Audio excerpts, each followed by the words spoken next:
Hello to all students and parents और जितने भी मेरे दोस्त हैं। स्वागत है आपका नई वीडियो पे और स्वागत है आपका मेरे चैनल पे बिट्स विद हिमांशु। बहुत टाइम से मैंने वीडियो नहीं डाली, उसके लिए मैं सबसे पहले तो माफ़ी मांगना चाहूँगा क्योंकि मैं बहुत ज़्यादा बिजी चल रहा था। बट अब मैं फ्री हूँ तो अब हर एक दिन के गैप में वीडियोस आएंगी और कंटिन्यू हम अपने टॉपिक्स को शुरू करेंगे। ठीक है, तो अभी मैं आज आपको इस वीडियो में लेके आया हूँ फॉरेन की के बारे में। ठीक है, फॉरेन की क्या होती है डीबीएमएस के अंदर, फॉरेन की के बारे में सब कुछ बताऊंगा, आपको अच्छे से समझ आ जाएगा। ठीक है, चलिए पढ़ना शुरू करते हैं।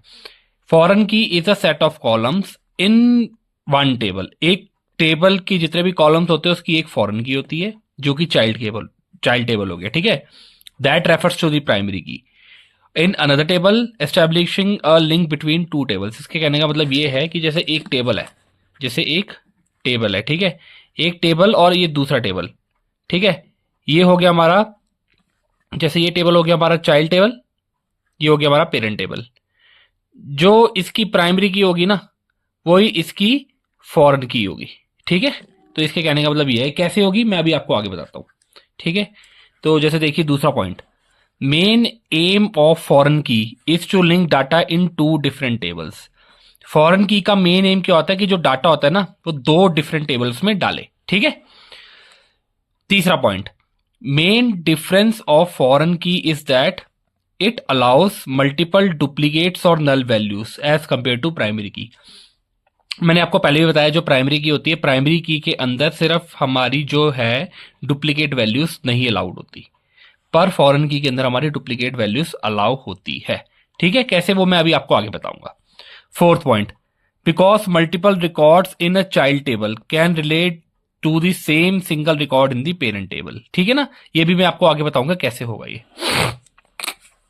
अब अपना पांचवा पॉइंट, फॉरेन की also have more than one foreign की। एक से ज्यादा फॉरेन की एक टेबल में हो सकती है, जिससे क्या होगा कि बहुत सारी टेबल, मल्टीपल का मतलब कि एक से ज्यादा, वो 10 भी हो सकते हैं, 50 भी हो सकते हैं, 100 भी हो सकते हैं, 1000 भी हो सकते हैं। ठीक है, तो अगर एक से ज्यादा फॉरेन की होगी तो वो सारे के सारे टेबलों में कनेक्ट हो जाएगी, वो भी मल्टीपल पेरेंट के थ्रू। ठीक है, कैसे, अब वो मैं आपको आगे बताता हूं। जैसे देखिए लिखा हुआ है, following table shows the working mechanism of foreign की। जैसे देखिए ये टेबल है प्रोडक्ट, क्या टेबल है प्रोडक्ट, प्रोडक्ट है हमारा पेरेंट टेबल, जिसमें हमारा पी आई डी हो गया प्राइमरी की और ये हो गया कैंडिडेट की। जिन्होंने मेरी वीडियोस नहीं देखी वो लास्ट वीडियो देख सकते हैं, उसमें मैंने बता रखा है कि कैंडिडेट की क्या होता है। तो पी आई डी हमारे प्राइमरी की हो गई, इसमें मैंने देखिए ये वैल्यूज डाल दी। ठीक है, तो पेरेंट टेबल के अंदर हमेशा याद रखना प्राइमरी की होती है, चाइल्ड टेबल के अंदर हमेशा याद रखना फॉरेन की होती है। ठीक है, जैसे देखिए प्रोडक्ट में पेरेंट टेबल जो है उसके अंदर प्राइमरी की है पीआईडी। ठीक है, क्लाइंट में जैसे देखिए मैं पेन का यूज करता हूं, जैसे ये पीआईडी, यहां पे पीआईडी आ गया, देखिए सेम नेम आ गया ना, सेम नेम, तो ये फॉरेन की हो गया। ठीक है, तो कहने का मतलब क्या है, जो सेम नेम आ गया जो प्राइमरी की होगी वही फॉरेन की होगी हमारी यहाँ पे। पर इसमें आप एक चीज देखिए, इसमें कोई भी वैल्यू रिपीट नहीं है, मतलब कि कोई भी वैल्यू डुप्लीकेट नहीं है ना, बट इसमें है, इसमें डुप्लीकेट वैल्यू है। जैसे ये हो गया FW05, ये हो गया FW05, ये वैल्यू हमारी डुप्लीकेट है। ठीक है, ये वैल्यू डुप्लीकेट है, तो यही मतलब होता है प्राइमरी की और फॉरेन की का, कि प्राइमरी की के अंदर डुप्लीकेट वैल्यूज अलाउ नहीं होती पर फॉरेन की के अंदर होती है, पर नाम दोनों का सेम होता है। देखो एंट्रीज भी लगभग सेम है, बस फर्क क्या है कि इसमें रिपीट नहीं हो रही की वैल्यू, इसमें रिपीट हो रही है। जैसे FW05 को मैंने 2 बार रिपीट कर दिया तो ये हमारी फॉरेन की होगी।